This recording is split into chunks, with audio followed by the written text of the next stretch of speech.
Luto tayo ngayon ng ampalayang torta. Tortang ampalaya. So, meron ako ditong ampalaya, syempre. Opo. Tapos, gagayatin natin siya into cubes.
So, nahiwan na natin ang ating ampalaya. Kukuha naman tayo ng corned beef. Argentina corned beef. Tapos, sibuyas. Lagyan natin ng kamatis. Dalawa lang. Tapos, bawang. Kasi, syempre, igigisa muna natin ang ating ampalaya.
So, hindi ko inubos.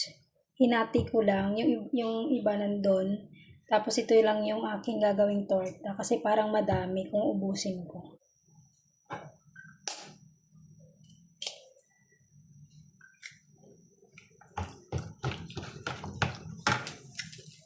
Ano to? Crispy fried to, mga best friend. Yung original to at saka yung spicy. Naghalo ko lang.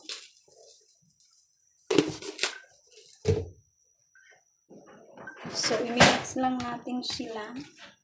Hindi na ako naglagay dito ng pampalasa kasi 'di ba yung crispy fry may flavor na 'yon. So, kapag maglagay ka pa ng asin, masyadong magiging maalat.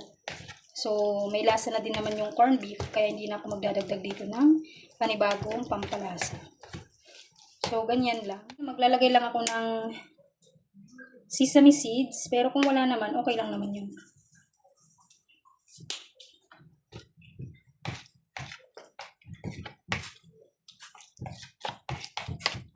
Sarap ng amoy.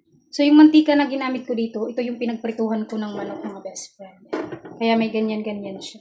Palaya.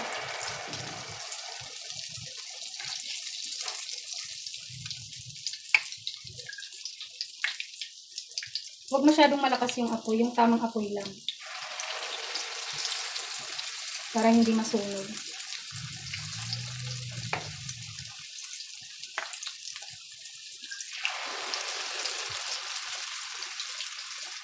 Mga 5 lang siguro yung magagawa ko. Tignan niyo kasi.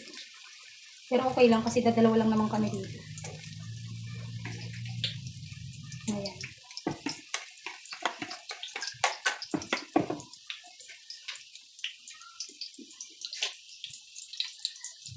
Ang bango.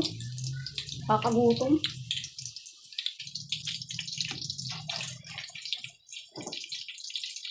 Try natin balik pa rin. Oopsie. Yan.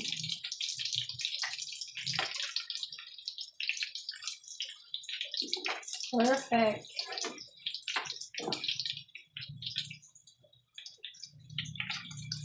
O, diba? Luto na ang ating tortang ampalaya. Sarap nito. Kain! Tapos yung iba nandito, hindi ko inubos tortahin. Perfect.